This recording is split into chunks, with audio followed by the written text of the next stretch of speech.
Oh my God! Wow!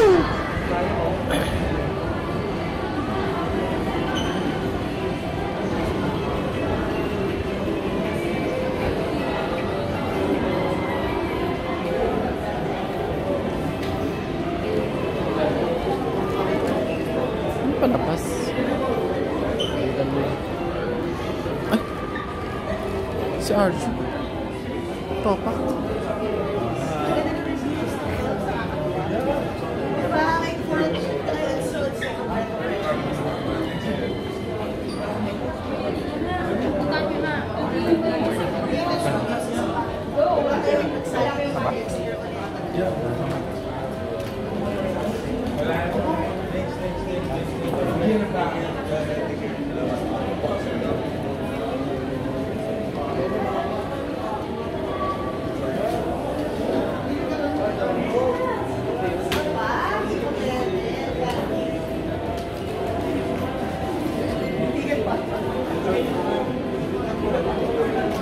Panonoorin ko nga itong topak na to. Mukhang maganda eh. Na-excite tuloy ako kay Arch.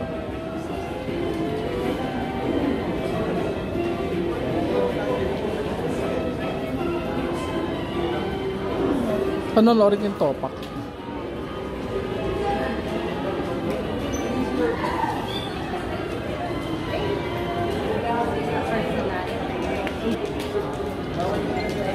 Hi Arjo.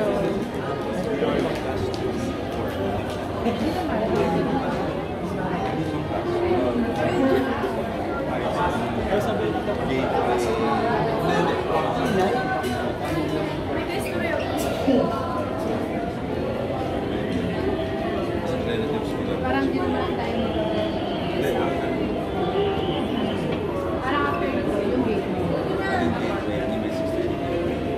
Parang wala na rin yung asa. Baka pwede sila.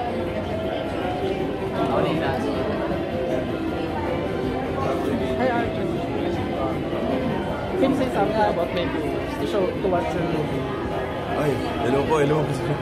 Sana po manood kayo ng Topak, the most action-packed film this Metro Manila Film Festival. For sure you'll enjoy the ride, especially to our action lovers. Sana po panood nyo. Maraming salamat. Thank you. Group na kayo, group. Nakawayan ko siya. So I'm gonna watch Topak.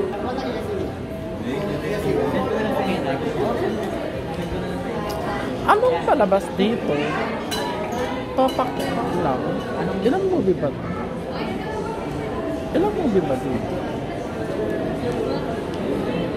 Kaya ilang movie ba rito? Ilang cinema ba rito? Tatlo po. Tatlo? Nasaan? Anong mga palabas? Ano yung mga palabas? Saan makakita? Ayan. Ito pala eh. Sige, sa may Topak. Eh, may picture you. Saka Strange Frequency. But in fairness, nakaano ko si Arjo.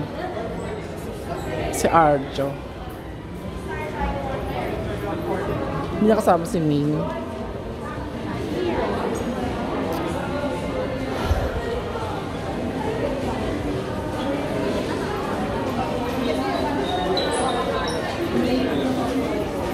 Nakamayan ko pa siya. Hindi, actually dati nakakita ko lang din siya sa ABS-CBN eh.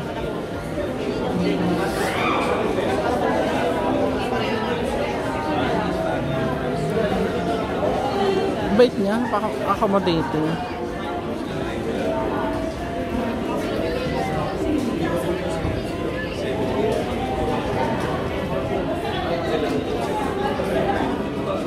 Miss MJ. Si MJ yung pala to, Halar Poly.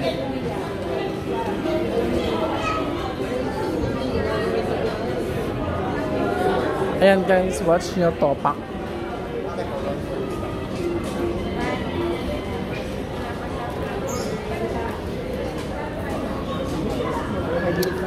Okay na. Sige. Saya naman. Ha? Wala man lang akong makeup. Hindi, I don't have plan kasi na ipakita yung self ko today eh. So, vlog lang talaga ako ng mga cinema. Ano yung trend, ano yung pinupunta ng mga tao and everything. So actually, malaking tulong na pupunta mismo yung artista sa mga cinema. No? It gives them opportunity para maipakilala yung ano nila, movie. Ano ba yung offer nila. So I think tatangkilikin naman ito ng mga Pinoy.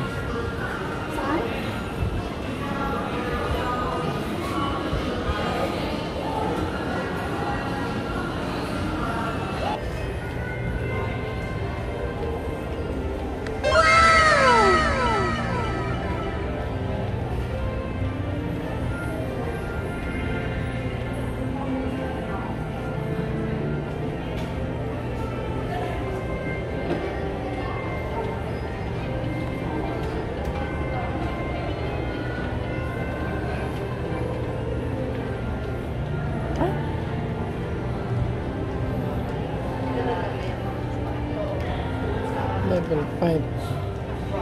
Eh, dito.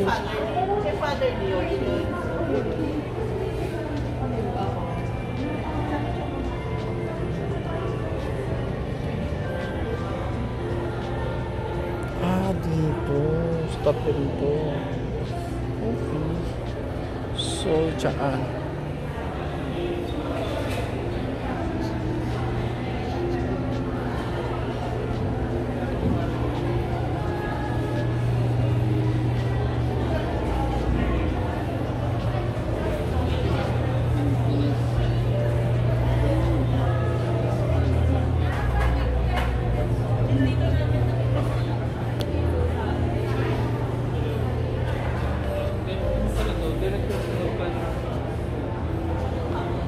Mahal dito. 592. Top na lang yung cinema. Ito yung kasi yung top eh, no? Breadwinner, 1145. Eh, mahal yung 600. Tapos, Espantajo, 592 at saka The Kingdom. Talaga? Sila yung na-identify na top 3? Siguro so far.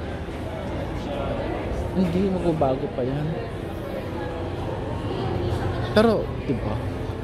Yung ano, mukhang yung ano na. Mukhang malakas nga talaga yung The Kingdom.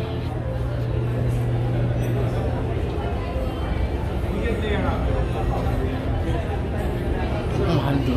Yung mga talagang can-afford lang talagang yung mga manonood dito.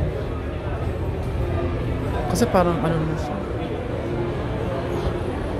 Mahal kasi. Maganda naman kasi yung cinema dito.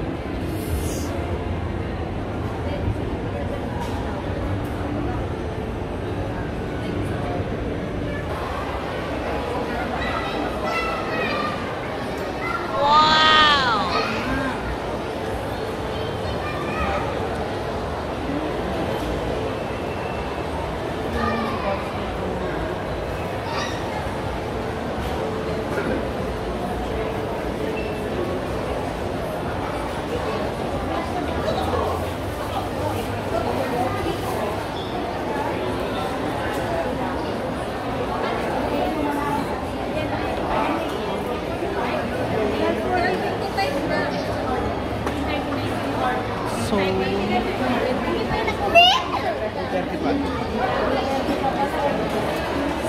Cinema 3 is The Kingdom, Cinema 4 and The Breadwinner. Cinema 5, Hold Me Close, 392. I thought iba price. The Green Bones is 402. Okay.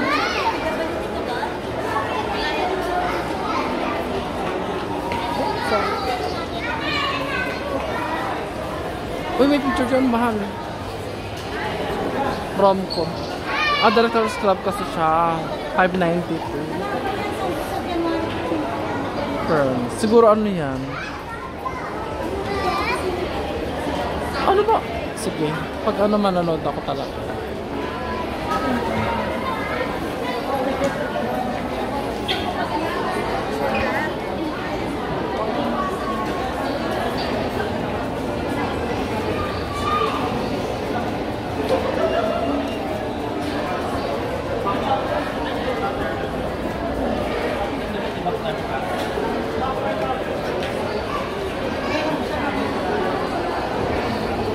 kasi may ano, dapat din nila sinasama tong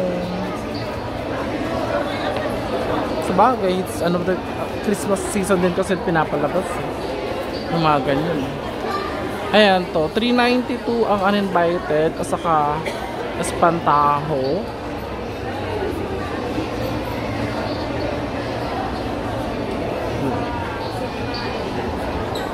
R16, ibig sabihin ano siya, kasi thriller siya. Ay, bakit PG?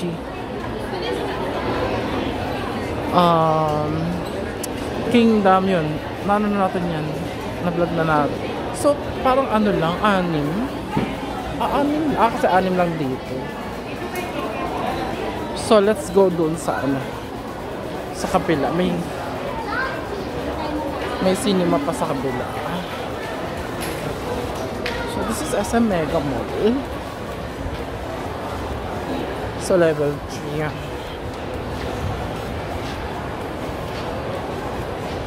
Ay, wala na. Ito lang ba? Ano po meron pa? Ay, wala na nga. Kasi construction na siya. Under construction na tong era na to. Parang may chismis kasi na dito ilalagay yung IKEA. So wala ng cinema.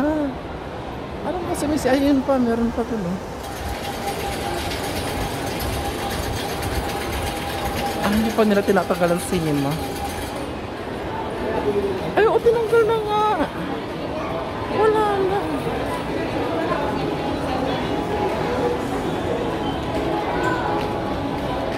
Wala na nga. Dati kasi dalawa yung cinema. Doon sa kabila sa dito. So wala na. Wala na nga. Doon lang. Okay. So parang 6 na yung ano eh. In fairness, ang lakas na may picture yun. Yung ano, maganda sana yung ano eh. Yung kay Carla sa kay Julia. Yun ang gusto ko panoorin. Saka yung well, ang mga nasa lista ko na yung uninvited. The Kingdom and The Breadwinner. Yung mga possible na panoorin. Espantajo. Parang lahat, no? Green Bones. Yung Himala kasi parang ano eh. Mas gusto ko pa rin kasi yung, to be honest sa Himala. Gusto ko kasi yung original eh. Nothing beats the original. Kaya parang although syempre i-showcase nila doon yung ano nila eh, singing boys i-showcase nila doon yung ano nila, talent sa singing, diba? So yun lang naman yun eh. So dito sa Fashion Hall wala namang cinema dito, they only have bowling area, so doon lang talaga yung cinema. Ano pa ba? Yung Taiwan Strange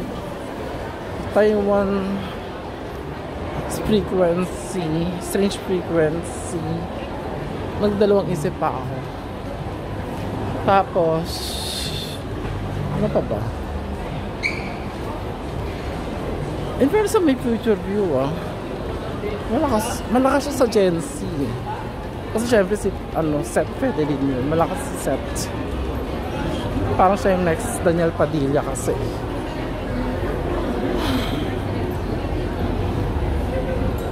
Ang worry ko lang dun,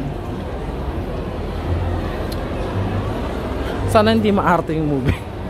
Parang naartehan kasi ko. Ano pa ba?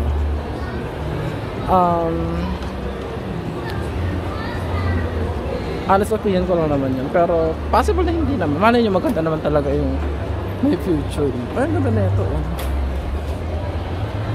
Ano pa ba?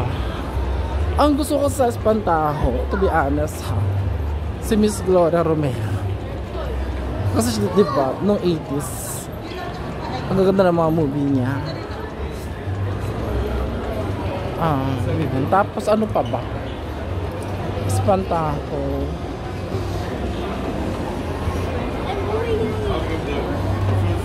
Yun. Okay, so yes, so check natin yung next na pupuntahan natin. So yun, nalibot ko kayo sa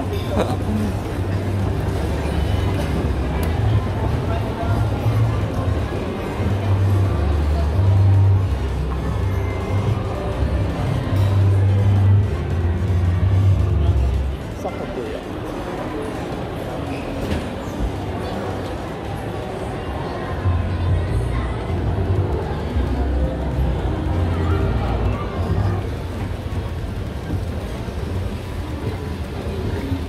Wow! So dito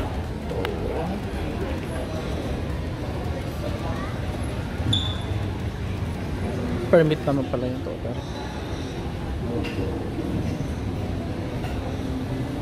Uninvited, The Breadwinner, Kingdom, at saka Green Bones. Yung Green Bones nasa P. Kuya, ano yung P? P. Premiere.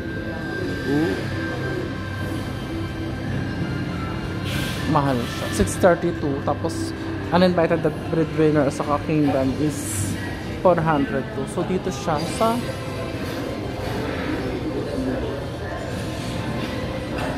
Shang.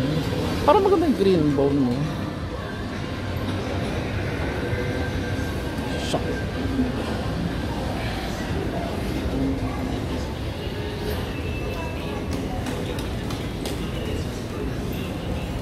Ito premiere.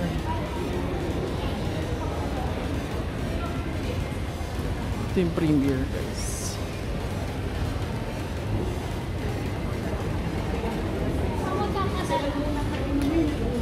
So apat lang yung mga malalakas, mga for malalakas, no, ang accommodate nila. So not sure kung hanggang kailan mag-run yun, o hanggang January pa.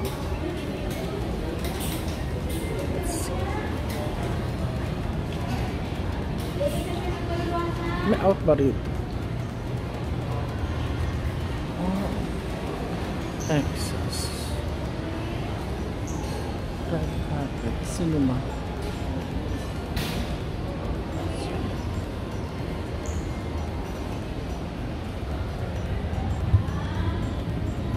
Shangri-La.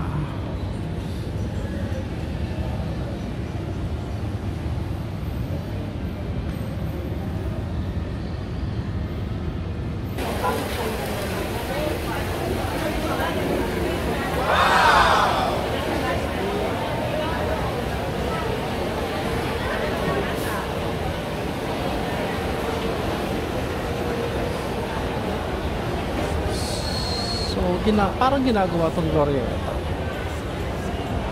Improvement. Ongoing.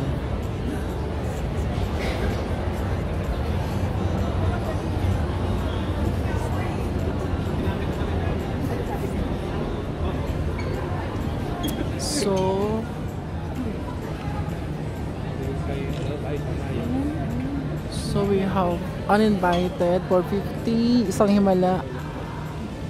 isang Himala 450, Topak 410. Talaga? Mas mahal ang isang Himala. Kingdom 410 and The Breadwinner 410. Talaga? Hold Me Close 410. Baka maganda yung yung sinehan nung Uninvited.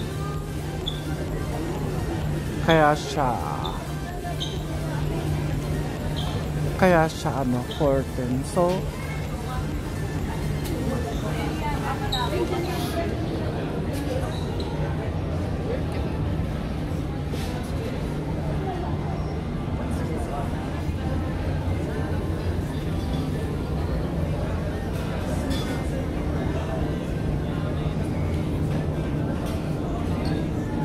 I'm gonna watch Topak. Topak yung isa sa unahin ko kasi syempre, na-interview ko si Arja. Ang bait niya. Pwede na rin ba tayo? Na-interview ba or ano? Hindi ko naman interview, parang na-invite ko lang to ano. To greet the ano. So,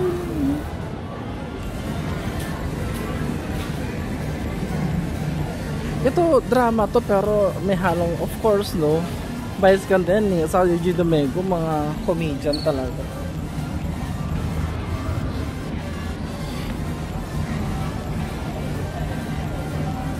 Ganda ni Vice dito, in fairness. Ang ganda movie palabas.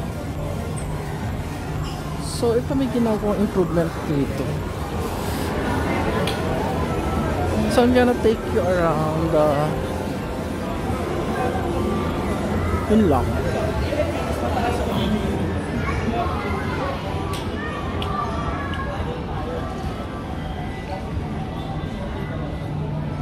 So yun parang hindi masyadong ano dito matao. Pero kasi ano na kasi ngayon online na. You don't need to to make pila.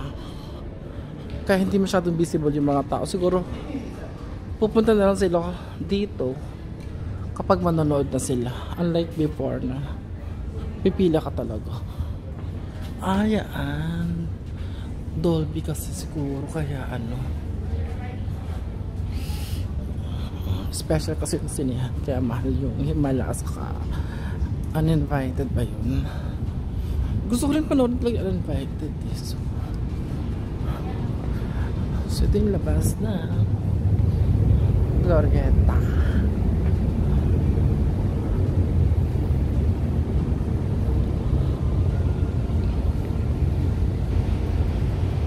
Ang dami improvements na rito sa mga malls kasi luma na eh. So yung mga ibang lumang portion ng mall nire-renovate nila to make it suitable pa rin sa public needs.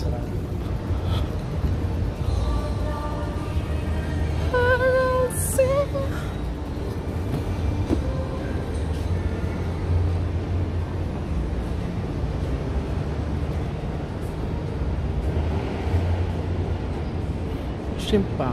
Ang masarap to. May favorite kasi yung shrimp eh.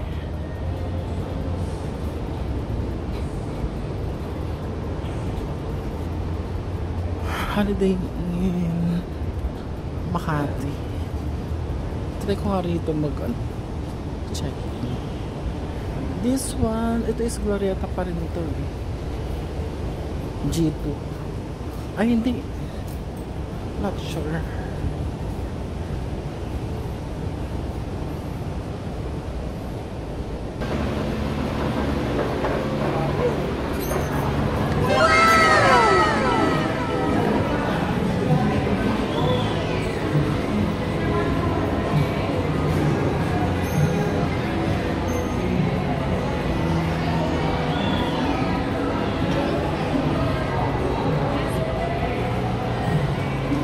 Pantaho 440 and the Breadwinner Strange Frequencies 440. So deluxe yung may future you. Walang Future you for 20 p.m. Asan yung video?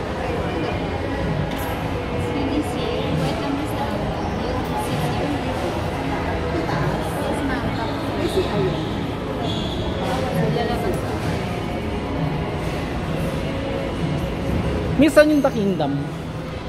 Wala. Yan pa lang available. 1, 2, 3 4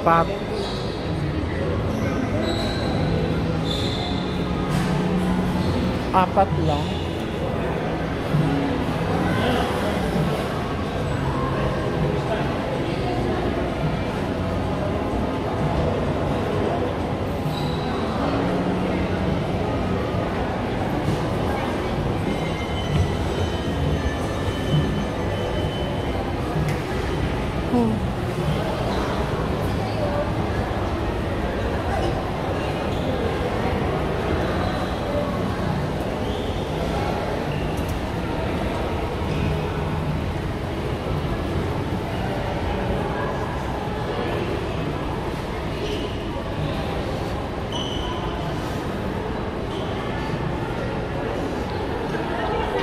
fairness,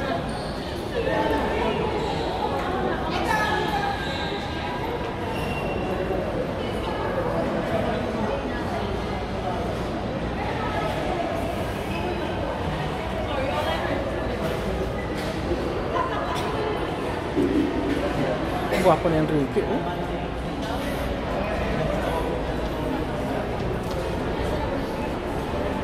Yun lang yung ano dito, medyo 3D. 3D ba tawag ko? Yun lang yung ano. So the rest mo Mufasa na. Yun nga.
Parang gusto ko i-try dito sa restaurant na to. Masarap yata dito.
So, yun guys.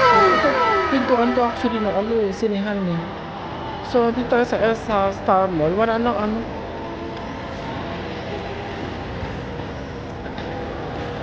Wala nang ano sinihan.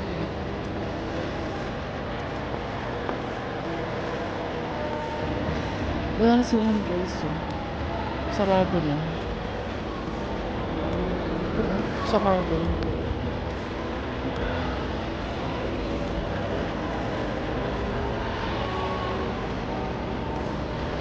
kasi mga dami.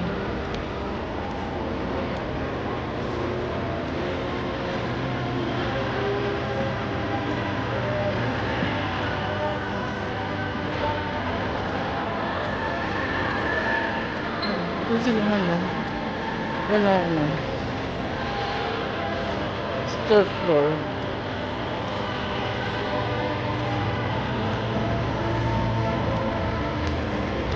Takla natin ito. So, no-showing na lang. Puro no-showing na lang siya. Wala na talaga yun. Pero ang ganda na ng ano, Star Mall.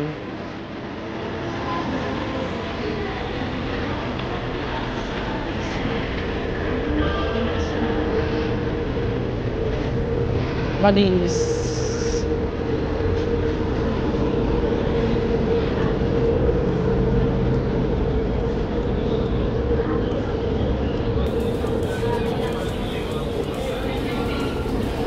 Wala na palang sinihan dito, guys.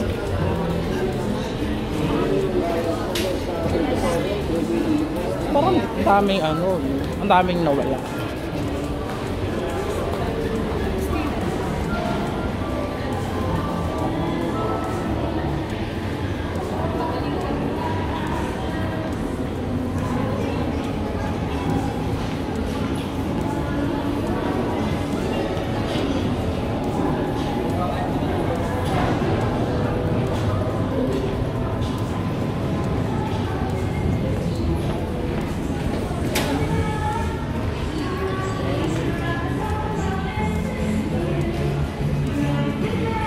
Gumanda dito.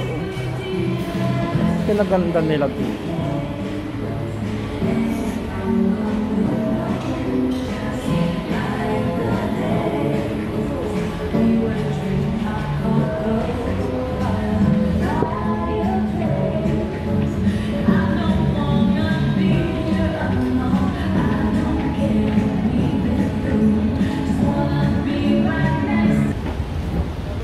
So yun, so pupuntahan sana natin itong Greenbelt 1 kasi meron kang cinema.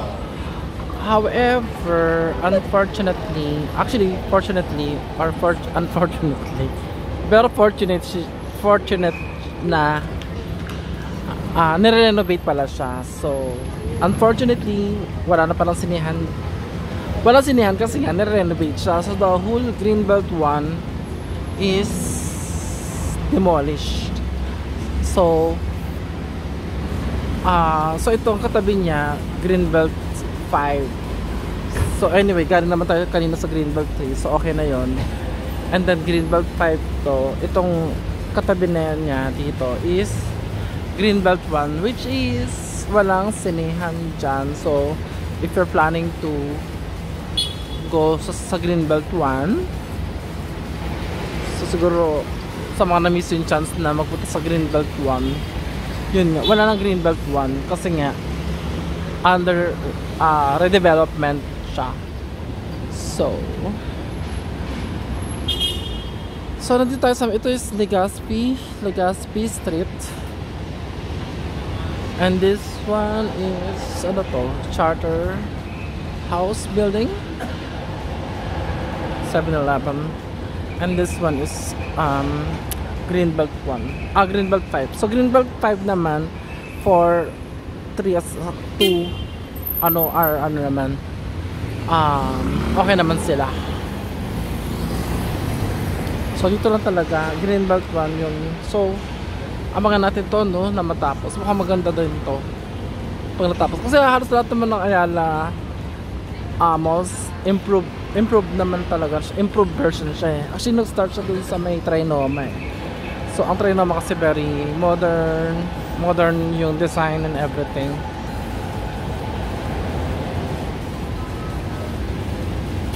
So thank you guys for watching. Please like, share, and subscribe.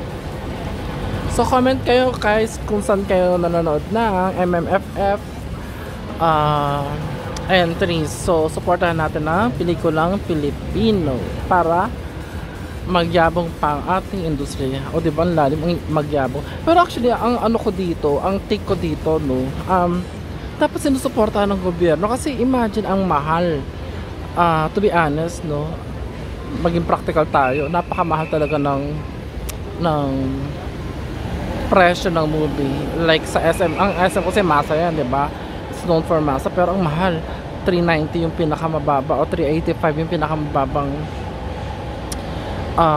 presyo, di ba? So hindi na yun kaya ng mga ordinaryong Pilipino. So I think dapat i-subsidize to ng gobyerno para maging makapag-produce pa rin ng mga quality films yung mga ano natin, movie, ang ating movie industry, no, makapag-produce pa rin ng magagandang movie, no, mga quality, hindi yung mga ano lang, mga indie, although yung indie naman, indie may quality rin eh, pero yun nga lang, diba, mas maganda pa rin talaga yung gawang ano talaga, pinagkagastusan talaga yun. Anyways, so yun, no, so yun ang dapat na, hindi ko lang sure kung sa ibang bansa ganun din, like sa Korea sinusuporta ba nila yung mga ano nila, ng gobyerno yung kanilang mga films and mga ano, diba, so sana ganun din sa Pilipinas. Although ang gaganda ng mga entries ngayon, parang lumalaban na talaga tayo, although matagal na tayong lumalaban actually, noon pa man lumalaban na tayo, actually napag-iwanan na nga eh, kasi dati medyo ahead tayo sa kanila, tapos ngayon medyo ano, mas competitive na yung ibang bansa mag-produce ng mga quality films versus sa Pilipinas. So yun, anyways, so at least nabubuhay ulit ang Pilipino. So see you again on my next vlog. Thank you guys again for watching. Please like, share and subscribe.